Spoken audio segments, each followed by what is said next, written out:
Good evening to all. Live IPO के YouTube channel में आप लोगों का स्वागत है। चलिए बात कर लेते हैं निफ्टी 50 के बारे में कि निफ्टी 50 में हम कल किस तरह से ट्रेड कर सकते हैं, उसके बारे में थोड़ा सा डिस्कशन करते हैं। राइट, तो दोस्तों जिस तरह से आपके सामने जो चार्ट ओपन हुआ है वो एक वीकली का चार्ट है। पहले इसको आप बहुत ध्यान से देखना, ठीक है। और वीकली के चार्ट पर कभी भी निफ्टी ने पर्टिकुलर 100 EMA के नीचे क्लोज नहीं किया है। अभी भी हमारे पास 2 दिन है, वेडनेसडे एंड फ्राइडे, क्योंकि थर्सडे के दिन ऑलरेडी छुट्टी है मार्केट में, मार्केट हॉलीडे है, तो मार्केट यहाँ पर क्लोज रहेगा, उसमें कोई वर्किंग नहीं होगा। तो अभी हमारे पास 2 दिन है, एक है वेडनेसडे और एक है फ्राइडे। अगर मार्केट या वेडनेसडे या फ्राइडे जब भी क्लोज हो जाता है और ये कैंडल कंप्लीट हो जाती है और ये कैंडल किसी भी टाइम ये 100 EMA के नीचे अगर यहाँ कहीं पर भी क्लोज कर देता है तो समझ लेना हमारे लिए बहुत बड़ी दिक्कत खड़ी कर सकता है। सिंपल सी बात है, ठीक है।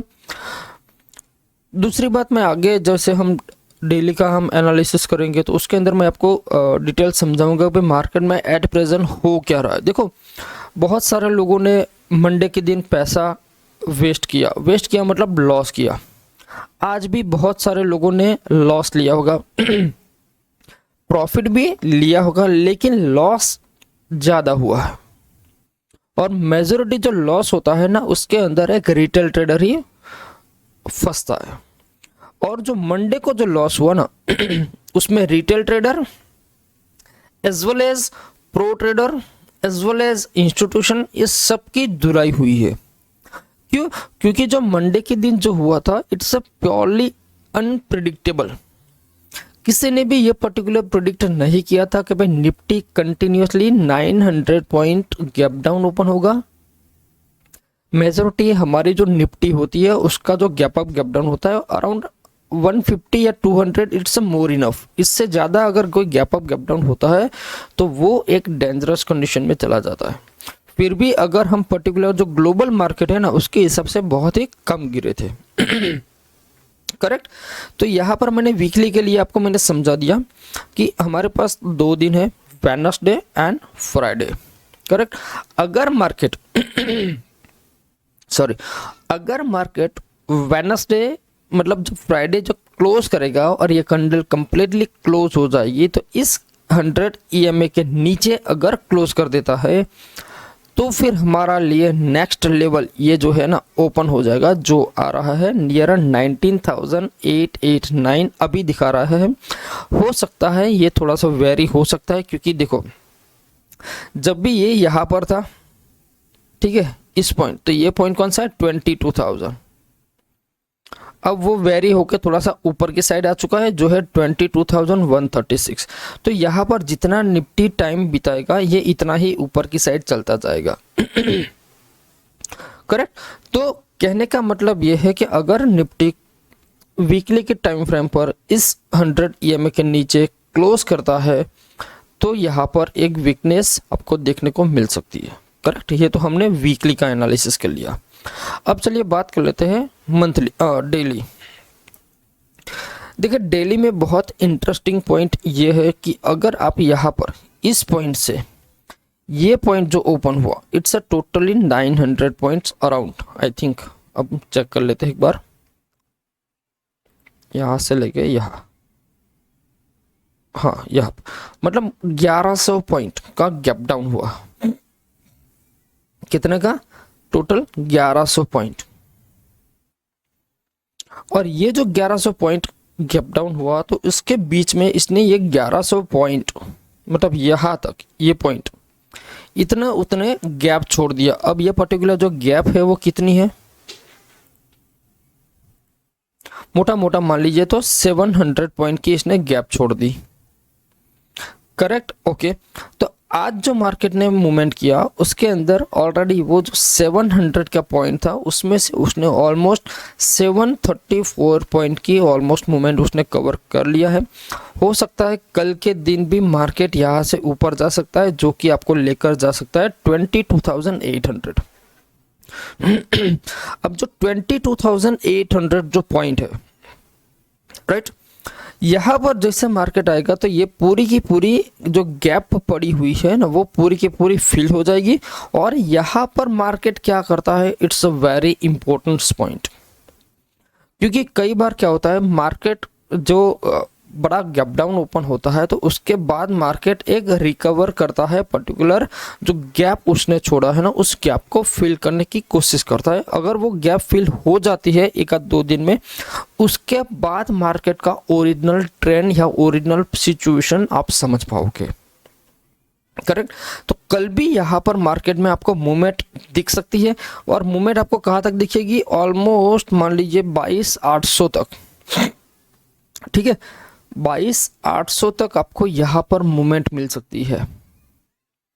अब 22,800 के आसपास वो मार्केट क्या करता है, इट्स अ वेरी इंपॉर्टेंट। हो सकता है कल एक्सपायरी है तो कल हमें यहाँ पर कोई इतना ज़्यादा मूवमेंट ना भी मिले, हो सकता है मार्केट यहाँ से तुरंत ऊपर भाग जाए और 22,800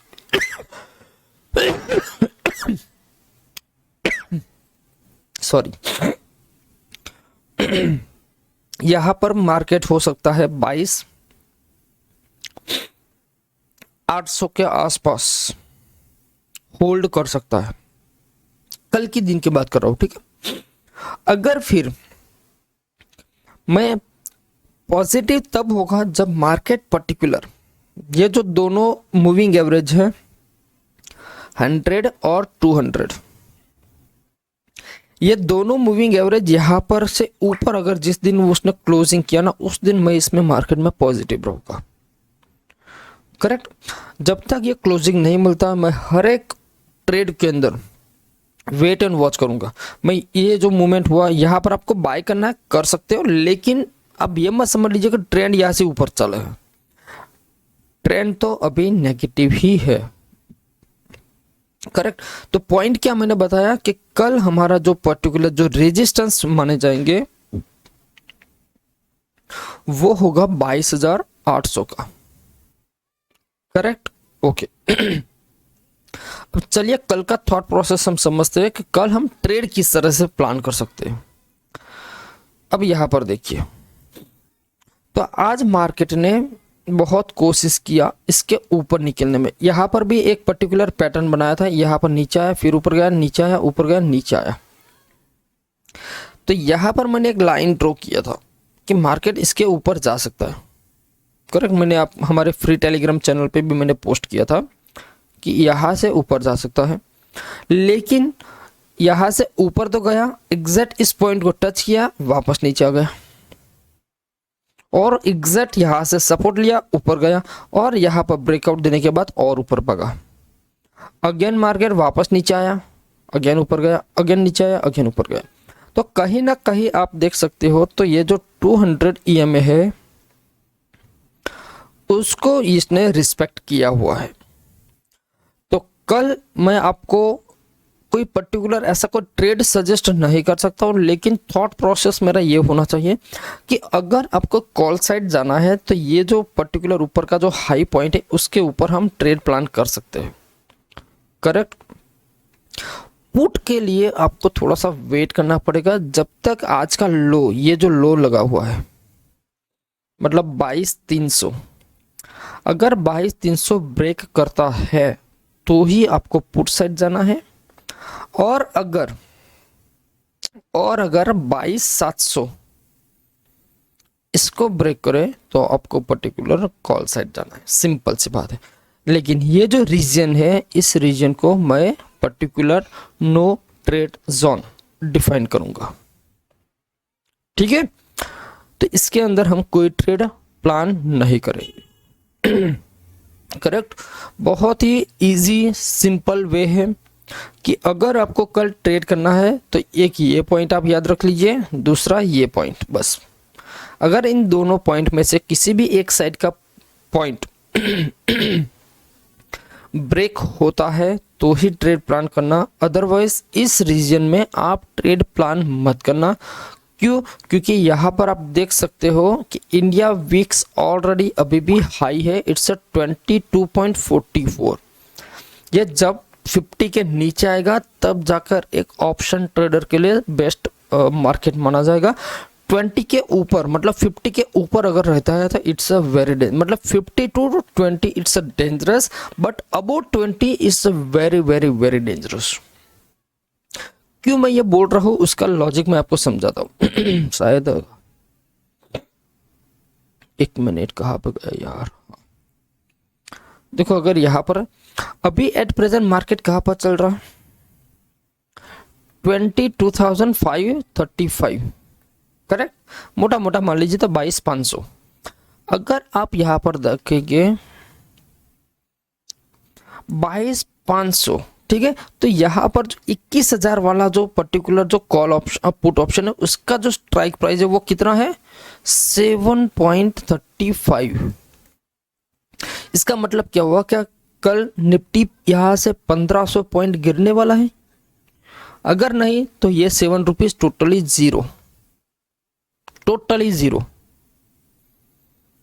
तो कहने का मतलब यह है ये क्यों हुआ, क्योंकि इंडिया विक्स की जो वैल्यू है it's very very very high, इसमें कुछ भी हो सकता है।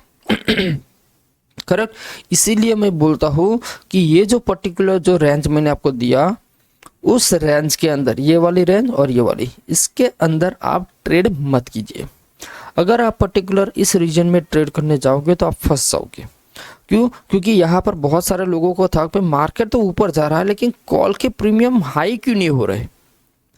और बहुत सारे लोगों ने ये भी सोचा होगा कि यहाँ पर मान लीजिए कि मार्केट ऊपर जा रहा है तो लोगों ने क्या किया, पुट को शॉर्ट किया। तो यहाँ पर जब मार्केट ऊपर जा रहा है तो कॉल भी ऊपर जा रहा है, पुट भी ऊपर जा रहा है। ये लॉजिक किसी को समझ में नहीं आता। वो लॉजिक इसलिए होता है क्योंकि India VIX is very dangerous condition. जब इंडिया विक्स बढ़ता है तो दोनों पर्टिकुलर कॉल और पुट दोनों के प्रीमियम हाई होते जा रहे हैं, ठीक है। और जब इंडिया विक्स गिरता है तो पर्टिकुलर पुट हो या कॉल हो उन दोनों में गिरावट हो सकती है। दूसरा सबसे इंपॉर्टेंट पॉइंट मैं बता दूं कि अगर मार्केट कल यहाँ से ऊपर जाना स्टार्ट हुआ और अगर बाय चांस इंडिया विक्स ने फॉल स्टार्ट कर दिया तो चाहे आप पुट बाय करो या कॉल सेल, मतलब पुट बाय करो या कॉल बाय करो, दोनों के प्रीमियम गलते ही जाएंगे चाहे मार्केट आपके डायरेक्शन में जा रहा है। मान लीजिए कि आपको लगता है मार्केट यहाँ से ऊपर जा रहा है तो आपने क्या किया, कॉल बाय किया। लेकिन अगर इंडिया विक्स गिरता जा रहा है तो आप चाहे कुछ भी कर लीजिए, आपका प्रीमियम इंक्रीज नहीं होगा, वो डिक्रीज ही होगा। क्यों? क्योंकि इंडिया विक्स डाउन हो रहा है। समझ में आ रहा है? ओके, तो आज का इस वीडियो यहाँ तक ही रखते हैं। और अगर वीडियो अच्छा लगा हो तो वीडियो को लाइक एंड शेयर कर दीजिए। चैनल पे आप नए हो तो चैनल को सब्सक्राइब कर लीजिए यार, क्योंकि आप चैनल को सब्सक्राइब नहीं करते हो मज़ा नहीं आता। चैनल को सब्सक्राइब कर लीजिए, ठीक है? ओके, ठीक है, तो मिलता है नेक्स्ट वीडियो में। जय हिंद।